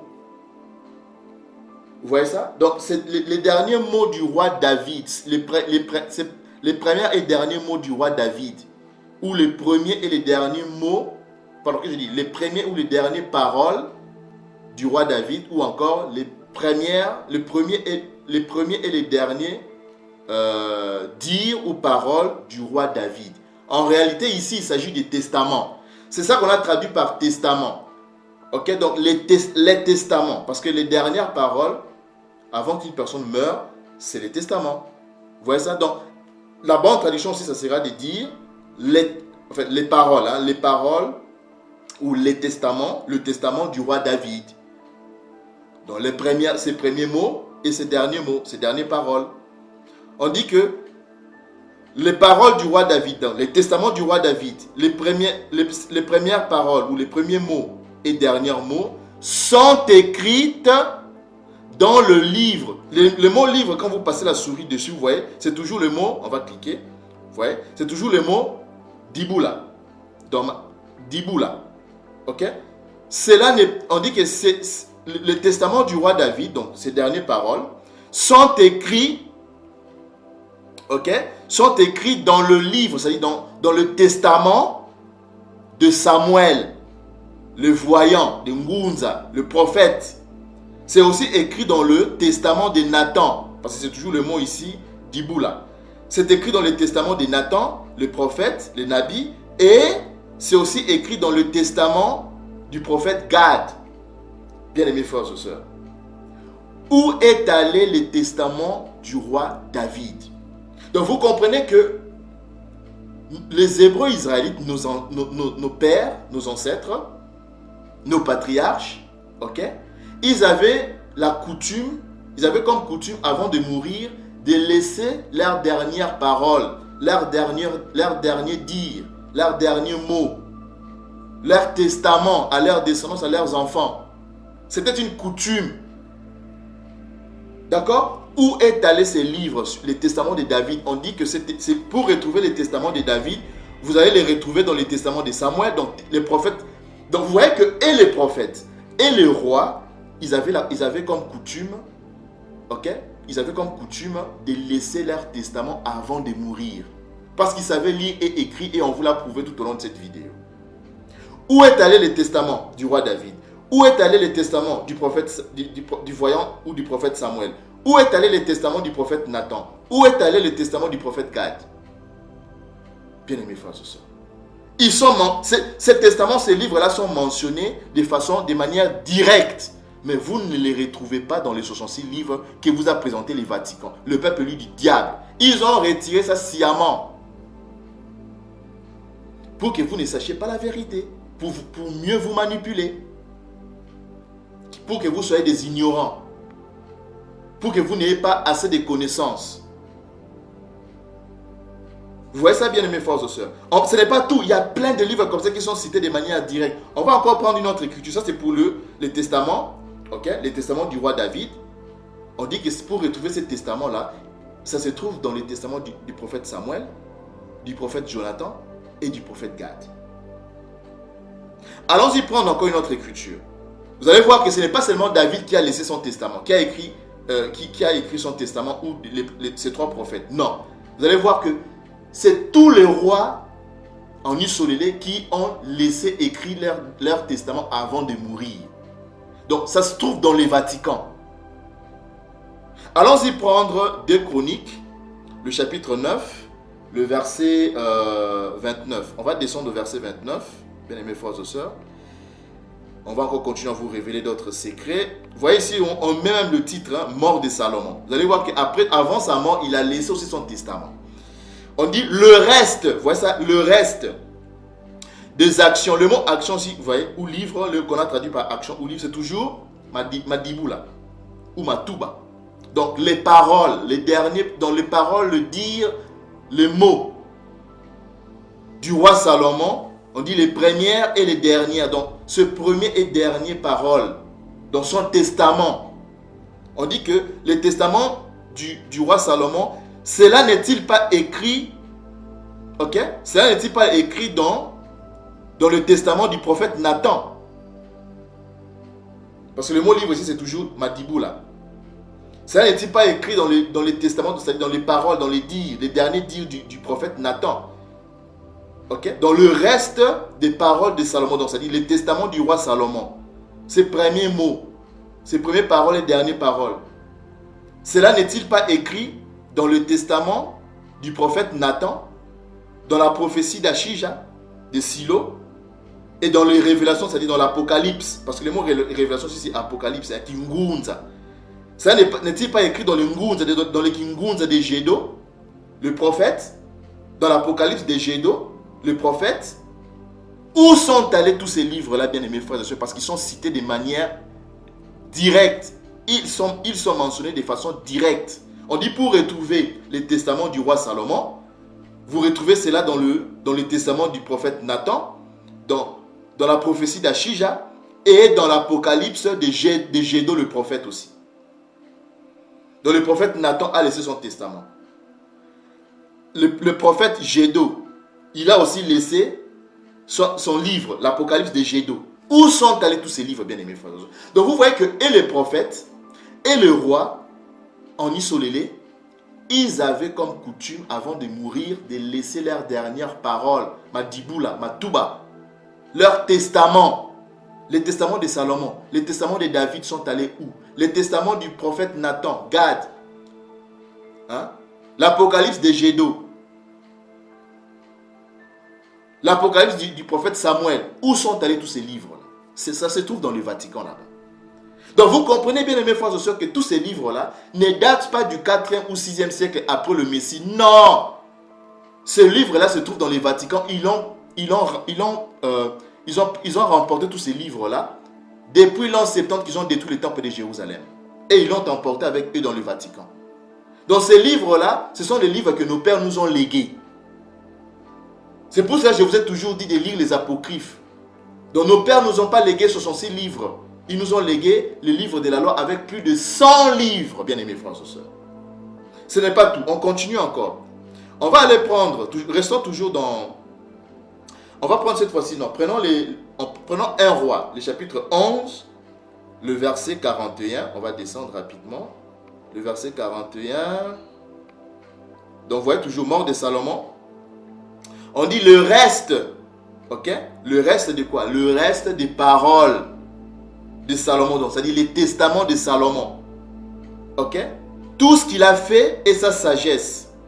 Cela n'est-il pas écrit dans le livre, dans le Ntsafi, hein? Ici le mot c'est Ntsafi, dans le rouleau. Ok, bien aimés frères et sœurs. Donc, cela n'est-il pas écrit dans le Ntsafi, c'est-à-dire dans le livre, dans le rouleau, hein? Dans le Ntsafi, il y a ma Touba. Dans le Ntsafi, il y a ma Diboula, ma Salama. Cela n'est-il pas écrit dans le rouleau, dans le livre des paroles, des testaments de Salomon? Où est allé les testaments? Les testaments de Salomon, les testaments du roi Salomon, les testaments du roi David, du prophète Gad, du prophète Samuel, du prophète Nathan, l'Apocalypse de Gédo. Où sont allés tous ces livres-là, bien-aimés frères et sœurs?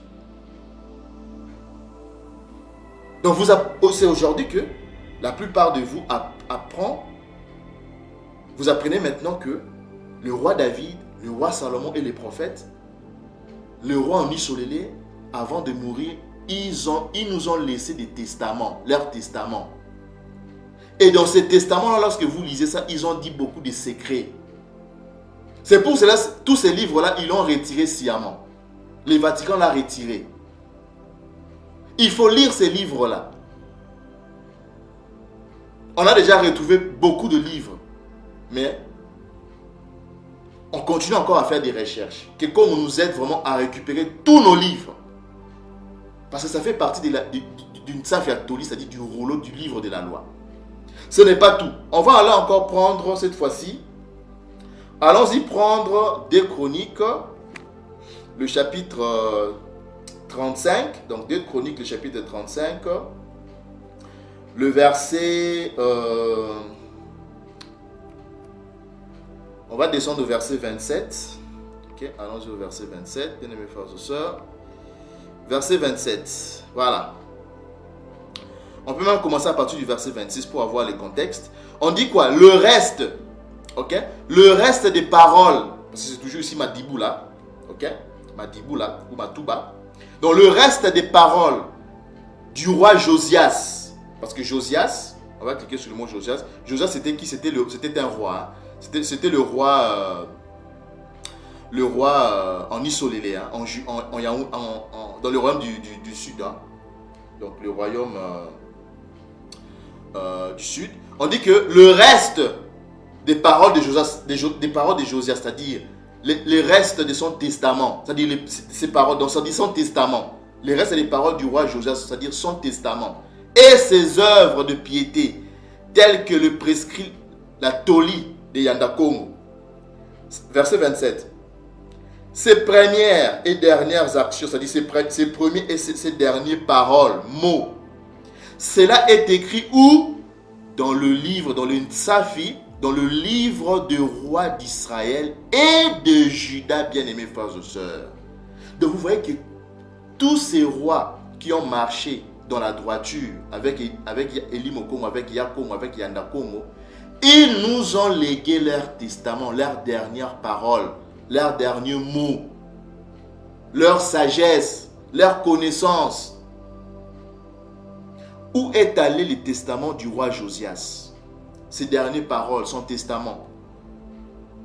Parce que le mot ici, Madibou, là, ça veut dire testament. Donc quand vous voyez par exemple le testament de Judas, testament de Lévi, testament d'Abraham. Le mot c'est Madiboula. Matouba. C'est ça qu'on a traduit par testament. Où est allé le testament du roi Josias? Où est allé le testament des rois, de tous les rois du royaume du Nord, donc le roi d'Isolélé, du royaume du Nord, et le testament de tous les rois du royaume du Sud, de Juda? On dit qu'ils ont laissé leur testament. Pour retrouver les testaments du roi Josias, on dit que ça se trouve dans le livre des rois d'Isolélé et de Juda, de Yandi. Donc vous voyez que le roi, que ce soit les rois, que ce soit les prophètes, en Isolélé, ils avaient comme coutume, donc nos patriarches avaient comme coutume avant de mourir, de laisser leur testament, leur dernière parole, leur dernier mot, leur dernière parler, dire, leur testament. Et tous ces livres-là, ça nous appartient. Nous devons lire tous ces livres-là. Nous devons les récupérer tous. Tous ces testaments-là, nous devons tous les récupérer. Ce n'est pas tout, on continue encore. Cette fois-ci, on va aller prendre 2 Rois, le chapitre 10. Ok?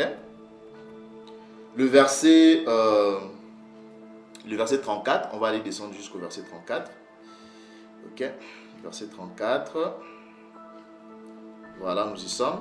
Ici, on parle du roi Jéhu. On va cliquer sur Jéhu. Jéhu, c'était le roi du royaume du Nord. Hein. Vous voyez ça? Le roi du royaume du Nord, d'Isolélé. Ok? Donc, Jéhu. On dit que le reste... Ok, quand vous passez la souris, vous voyez qu'ils ont traduit... Vous voyez, le mot chronique et action, c'est toujours le même mot. Madiboula. Vous voyez ça? Donc, les paroles. Le reste des paroles du roi Jéhu. Tout ce qu'il a fait. Dans le testament du roi Jéhu. Tout ce qu'il a fait et tous ses exploits, cela n'est-il pas écrit dans le rouleau, dans le livre des testaments des rois d'Isolélé? Le mot ici chronique, vous voyez que quand vous passez la souris, le mot chronique et action, c'est le même mot que nos pères ont utilisé. On va cliquer dessus, c'est toujours Madiboula, Matouba. Donc vous comprenez maintenant que quand vous, le livre des chroniques, ok? Le livre des chroniques, bien aimés frères et sœurs, le livre des chroniques, c'est Madiboula. Donc quand vous dites un chronique, 2 chroniques, le nom véritable du mot chronique en bas là, en hébreu, c'est Diboula. Donc Matouba, Madiboula. Les paroles, les dernières paroles, les testaments, les mémoires. Vous comprenez ça maintenant, bien aimés frères et sœurs?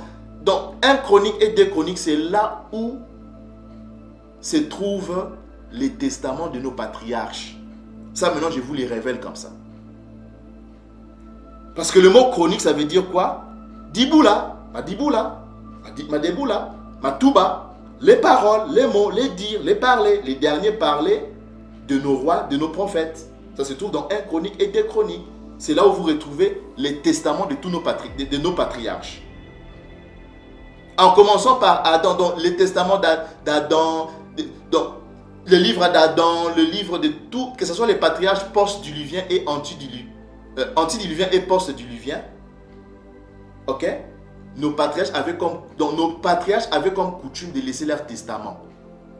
Donc quand vous lisez par exemple, c'est la raison pour laquelle vous retrouvez les testaments d'Abraham, les testaments d'Isaac, les testaments de Jacob. Donc tous ces livres-là, ce sont des livres qui font partie d'une Safiatoli, c'est-à-dire du rouleau du livre de la loi, bien aimé frères et sœurs. Donc le mot chronique, c'est Diboula, Madiboula, donc Matouba, les paroles, les testaments, les dernières paroles de nos rois, de nos prophètes. Ça se trouve dans 1 chronique et 2 chroniques. Parce que le mot déjà signifie lui-même en soi. Donc chronique, que ce soit 1 chronique, 2 chroniques, le mot en soi déjà signifie quoi? Madiboula, ça veut dire le testament, les paroles, les mots, les dernières paroles. Vous comprenez ça maintenant? Donc, on dit que pour retrouver les testaments du roi Jéhu, un des rois du royaume du Nord, on dit que pour retrouver son testament, son testament est écrit dans quoi? Dans le rouleau, dans le livre, dans le Nsafia, Madiboula, dans le livre des testaments des rois du royaume du Nord, donc des rois d'Isolélé. Donc, tous nos rois, tous les rois d'Isolélé, avant de mourir, ceux qui ont marché dans la droiture avec Eli Mokongo, dans les justes, ils ont laissé leur testament. Et ça se trouve dans le Vatican. Ils ont tout emporté. Depuis l'an 70. Donc, ils ont fait une sélection, ok, avec Constantin, et ils vous ont présenté plus tard 66 livres. Donc, les autres livres, ils ont caché ça pour que vous n'ayez pas la connaissance, pour que vous soyez des ignorants, vous demeurez dans l'ignorance. C'est comme ça que les diables fonctionnent. Ils n'aiment pas que le peuple puisse avoir la connaissance. Donc, moins vous connaissez, c'est mieux comme ça pour lui, pour mieux vous manipuler. Donc, on dit que le testament du roi Jéhu, tout ce qu'il a fait, tous ses exploits, c'est écrit où? Dans le livre des testaments des rois du Soleil, c'est-à-dire des rois du royaume du Nord. Et on va terminer encore avec cette écriture. Dans 2 Rois, le chapitre 16, le verset 19, on va descendre au verset 19, bien aimés frères et sœurs. Vous voyez, on dit que les restes des actions, c'est toujours le mot Diboula. Madiboula, Matouba, ok? Donc, ça dit le testament. Et Akaz, lui, c'était le roi, le roi, je crois, du royaume de Yandia, c'est-à-dire du royaume de Juda, du royaume du Sud.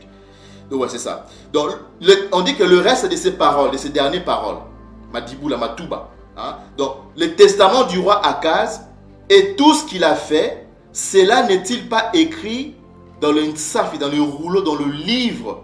Vous voyez? Dans le livre, le mot chronique c'est toujours Matouba, hein, Madiboula. Dans le livre des testaments, dans les livres des testaments des rois de Juda, des rois du royaume du Sud. Donc vous voyez que, et le roi du Sud, et le roi du Nord, ok? Tous les rois qui ont marché dans la droiture, donc tous ces rois du royaume du Nord qui ont marché dans la droiture avec Yanda Kongo, Elim Kongo, et tous ces rois du royaume du Sud qui ont marché dans la droiture, donc qui étaient dans le droit chemin avec Elim Kongo, Yakongo, Yanda Kongo, ils nous ont légué, ils nous ont laissé leur testament. Bien aimés frères et sœurs. Et tous ces livres-là sont mentionnés de façon directe, mais on ne les retrouve pas lorsque vous prenez vos 66 livres. Ça veut dire qu'ils l'ont retiré, c'est le Vatican qui l'a retiré.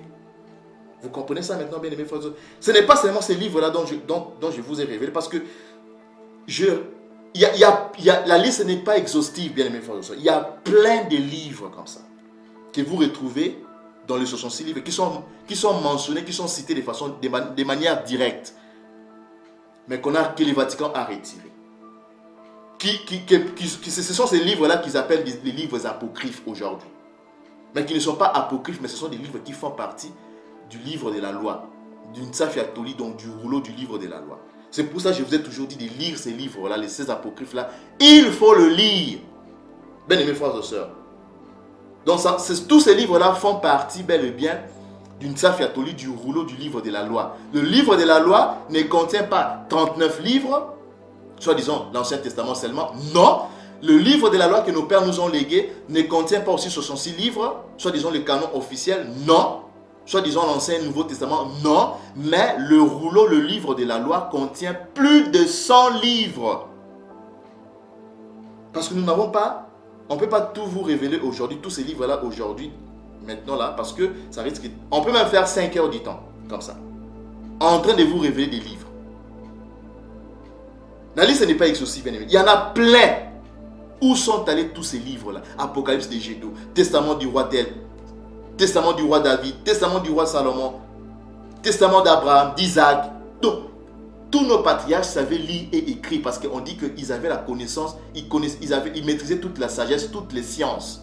Ils savaient lire et écrire et on vous l'a prouvé aujourd'hui. En commençant par Adam, Cana, Nzitu, tout, ils avaient déjà cette connaissance-là de savoir écrire et lire.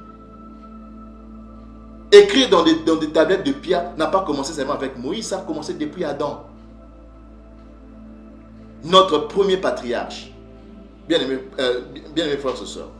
Donc vous voyez que, pour conclure, avant même de conclure, parce qu'on ne nous a pas encore révélé le mot de Moïse, donc je voulais dire, pour conclure sur les livres apocryphes, dans les livres apocryphes, bien aimés frères et sœurs, vous avez maintenant compris à travers cette vidéo que les livres apocryphes que nous avons recommandé de lire, il faut le lire parce que ces livres-là, bien aimés frères et sœurs, ce sont des livres qui font partie du livre de la loi, qui contient plus de 100 livres. Ok? Donc ça ne date pas du 4e siècle ou 6e siècle après le Messie, non, mais ce sont des livres qui font partie du livre de la loi que le Vatican, l'Empire romain, sous Titus, en l'an 70 ou 70, l'ont emporté au Vatican. D'accord? Donc voilà, bien aimés frères et sœurs, il y en a plein comme ça, mais on n'aura pas le temps de tout vous révéler aujourd'hui. Ok? Alors, on va aller maintenant dans la révélation du nom hébraïque, donc du nom Mbala de Nabi Massa, c'est-à-dire de Moïse, du législateur Moïse, bien aimés frères et sœurs. Allons-y prendre le livre du juste, donc l'Ensafia Yassi, le chapitre 56. Et on va vous révéler, parce que vous devez savoir que nos patriarches savaient, là, ils savaient beaucoup de choses, même sur la venue du Messie. La première personne, comme on vous l'a déjà révélé à travers nos précédentes vidéos, qui a connu sur la venue du Messie, c'était Adam lui-même. Dimuntu, Enkai, Ève. Ok? Et ici maintenant, je vais vous révéler un secret, c'est-à-dire, dans le livre du juste, ok, dans l'Ensafia Yassi, Jacob, parce que quand vous prenez la Genèse, on dit qu'on ne parle que des bénédictions de Jacob, hein, sa vie un peu en résumé, et à la fin, vers Genèse 49, on parle, c'est-à-dire, avant de mourir, il a regroupé ses enfants pour les bénir. Mais on n'a pas donné toutes les informations, les détails possibles. Mais ici, vous allez voir que lorsque Jacob est en train de bénir ses enfants, ses 12 fils, il va aussi prophétiser sur la venue de Moïse. Jacob savait, il avait reçu la révélation sur Moïse. Et vous allez voir qu'est-ce qu'il a dit sur Moïse. Ok? On va lire ça juste dans le livre du juste, dans l'Ensafia Yassi, le chapitre 56. On va descendre rapidement au verset 21. Vous voyez, si on parle, le titre c'est la mort de Jacob avant de mourir. Hein? Et c'est là aussi il va laisser son testament. Mort de Jacob, Joseph et ses frères montent à Canaan. Mort de Jacob, pardon, Joseph et ses frères montent à Canaan pour enterrer Jacob. Ésaü, revendiquant les pays de Canaan comme le sien, et ne permet pas à Joseph d'enterrer son père mort d'Ésaü. Ici, vous connaissez, on vous a déjà parlé sur ça, hein, un peu en résumé. Ok? Cette discussion qu'il y a eu entre Ésaü et Joseph pendant qu'il cherchait à enterrer Jacob dans la grotte de Macépé, là, à Hébron. On vous a parlé de ça aussi. Mais vous pouvez lire le chapitre, le verset 1er, à partir du verset 1er jusqu'au verset 21 à la maison. Mais on va juste aller rapidement au verset 21 pour ne pas trop étendre cette vidéo, bien aimés frères et sœurs. On dit que, donc ici, Jacob est en train de bénir ses enfants. Et on dit que non seulement qu'il a béni ses enfants, mais il va aussi prophétiser sur la venue de Moïse. On va lire. Lorsque vous irez, ça c'est Jacob qui parle à ses enfants, à ses 12 fils. Lorsque vous irez après Élie au Congo pour le servir, et que vous enseignerez à vos enfants après vous et aux enfants de vos enfants à connaître Yanda Congo, il suscitera, voyez ça, il suscitera à vous et à vos enfants un serviteur d'entre vos enfants. Vous voyez ça? Donc là, il leur dit ça en Égypte, hein, avant de mourir. Il dit à ses enfants que Yanda Congo et Élie Congo suscitera à vous et à vos enfants un serviteur d'entre vos enfants, et Yanda Congo vous délivrera par sa main de toute affliction. Il vous fera sortir d'Égypte et vous ramènera au pays de vos pères pour les posséder en sécurité, c'est-à-dire à Canaan. Vous voyez ça, bien aimés frères et sœurs. Donc ici, Jacob a prophétisé sur la venue de Moïse, qui a fait sortir les enfants d'Israël en Égypte. On dit qu'il suscitera à vous et à vos enfants un serviteur. Vous voyez ça? Donc ce serviteur-là viendra d'où? Il sortira d'entre vos enfants. Il proviendra d'entre vos enfants, de votre descendance, de votre progéniture. Il sortira de là. Et c'est lui qui va vous faire sortir d'Égypte. Il vous délivrera par la main. Par sa main, il va vous délivrer de toute affliction. Il va vous faire sortir d'Égypte. Mais maintenant, on va vous révéler quel était le nom de Nabi Massa. Parce que Massa, c'est son nom Kamit, c'est-à-dire le nom que la fille de Pharaon lui a donné. Mais la mère, c'était une Hébreu, la mère de Moïse. Une Hébreu. C'était une Hébreu, bien aimés frères et sœurs. Ok? C'était une Hébreu. Une Hébreu israélite. Mais quand il mettait au monde son fils, c'est logique qu'il doit donner, qu'elle donne un nom à son fils, un nom balin, un nom hébraïque. Mais maintenant, quel était le nom hébraïque de Moïse? On va aller prendre un autre livre que le Vatican appelle apocryphe, mais qui sont des livres qui font partie d'une Safia Toli, comme on vous l'a révélé aujourd'hui. Ce sont des livres qui font partie du rouleau du livre de la loi. On va aller prendre ce livre-là, que je vous recommande aussi de lire. Hein. C'est la vie de Moïse. Ok, la vie de Moïse, c'est son testament à lui. Alors, qu'est-ce qu'il a écrit lui-même Moïse, Nabi Massa? On va aller lire. On va aller rapidement. Lorsque Jacob eut 87 ans, il donna naissance à Lévi. Lévi avait 49 ans lorsqu'il engendra son armée, incluant Gaïd, Hébron et Kohath. Et Kohath, à l'âge de 60 ans, donna naissance à Amram, donc le père de Moïse. Et Amram avait 100 ans lorsqu'il engendra Aaron, Myriam et Moïse. La 101e année de la venue des Israélites en Égypte. Moïse, donc Nabi Massa, était le 7e de la tribu d'Abraham, donc d'Abaala. Sa mère était Agavef, la fille de Lévi. Vous voyez ça? On descend, on continue. On dit un jour, suivez bien, un jour, le roi Pharaon fit un rêve. Il était assis sur son trône royal en Égypte et leva les yeux et vit un vieil homme qui se tenait en face de lui et qui tenait dans ses mains une balance et dans une coupe, il mit tous les anciens d'Égypte et tous ses nobles, et dans une autre coupe, il mit les autres brebis. Vous voyez ça? Se réveillant tôt le lendemain matin, le roi appela tous ses serviteurs et leur raconta le rêve. Le peuple fut saisi d'une grande frayeur, et Balaam le sorcier dit, il y aura bientôt un malheur en Égypte. Le roi dit, ce qui arrivera, dis-le-nous. Et Balaam le sorcier dit au roi, les Israélites engendreront un enfant et dévasteront tout le royaume d'Égypte. Sache-le, ô mon roi, et écris ceci dans les lois d'Égypte, afin que dans l'eau, tout enfant né des Judéens puisse, donc de la descendance de Juda, puisse être noyé, qu'il les tue. Pharaon appela, on va prendre les paragraphes suivants. Pharaon appela les sages-femmes des Hébreux, donc des Benambala, et leur ordonna de tuer le bébé et de jeter les autres dans le fleuve. Mais les sages-femmes eurent la crainte de l'Imokongo et ne firent pas ce que le roi d'Égypte, le Pharaon, leur avait ordonné. Les femmes de Juda allèrent dans le champ pour y accoucher. Les anges de l'Imokongo lavèrent les nouveaux-nés, vous voyez ça, et les enveloppèrent. Et ils leur placèrent deux pierres dans chaque main, de sorte que l'une d'elles, ils suçaient l'huile et dans l'autre le miel. Les Égyptiens sortirent dans les champs pour les retrouver, mais sur l'ordre de l'Imokongo, la terre s'ouvrit et accueillit les enfants. Vous voyez ça?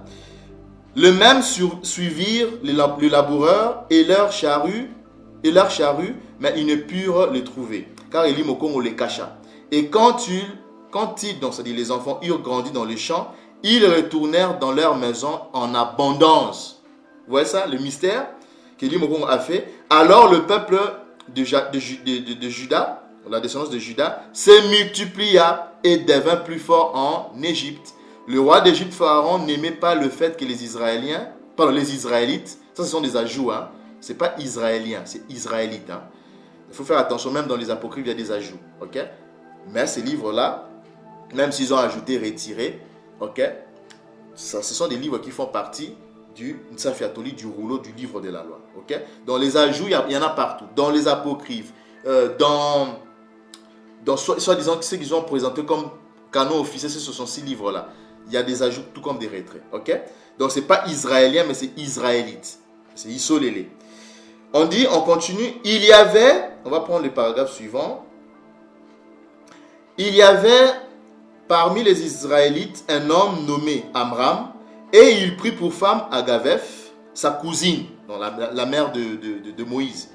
C'était sa tante. Donc son père avait épousé sa cousine. Elle donna naissance à une fille et l'appela du nom de Myriam. Ces jours-là, les fils de Cam commencèrent à faire du mal aux enfants d'Isolélé. On dit que Amram engendra et suscita un fils et lui donna le nom d'Aaron. Ouais. Donc, il y avait d'abord Myriam, Aaron. Et ensuite, maintenant, regardez la naissance de Moïse. Donc, ça, c'est dans le paragraphe suivant. On dit, à cette époque, Pharaon s'est mis à verser le sang des nourrissons sur la terre et à en jeter d'autres dans le fleuve Nil. Alors, plusieurs se séparèrent de leurs femmes. Amram se sépara également de sa femme. Et à la fin de la 3e année, l'esprit de l'Imokongo se manifesta et Myriam prophétisa. Vous voyez ça? Myriam prophétisa en disant, cette année, un fils naîtra à mon père et il sauvera, ok? Et il sauvera Isolélé de la main puissante de l'Égypte. Ayant entendu cela de Myriam, Amram, donc le père de Moïse, retourna auprès de sa femme et elle l'a connue au 6e mois. Et ayant conçu, elle donna naissance à un fils qu'elle nomma, suivez bien mes frères et sœurs, qu'elle nomma quoi? Qu'elle nomma qui, pardon? Melkia. Melkia. La maison fut remplie de lumière et sa femme, voyant combien son enfant était beau, le cacha pendant 3 mois. La mère de Moïse a caché Moïse lors de sa naissance pendant 3 mois. Donc pendant 3 mois, l'enfant était entre les mains de sa mère. Donc sa mère avait donné un nom hébraïque, un nom Mbala à Moïse. Et on dit que ce nom-là c'était quoi? On dit qu'elle nomma son fils de qui? Melkia. Ça c'est d'après la prononciation en yiddish. Maintenant on va vous révéler la bonne prononciation de ce mot-là. Le nom de Moïse, ça ne se prononçait pas Melkia. Mais son nom c'est quoi? Bien aimés frères et sœurs, regardez la beauté de la vérité. Ok. Le nom de Moïse, c'est Molakia. Molaki. Ok. Molakia, ça veut dire. Molaki, ça c'est en balaki lingala. Hein. Ça vient du verbe kolaka. Ok. On va aller prendre le dictionnaire. Non, on va aller sur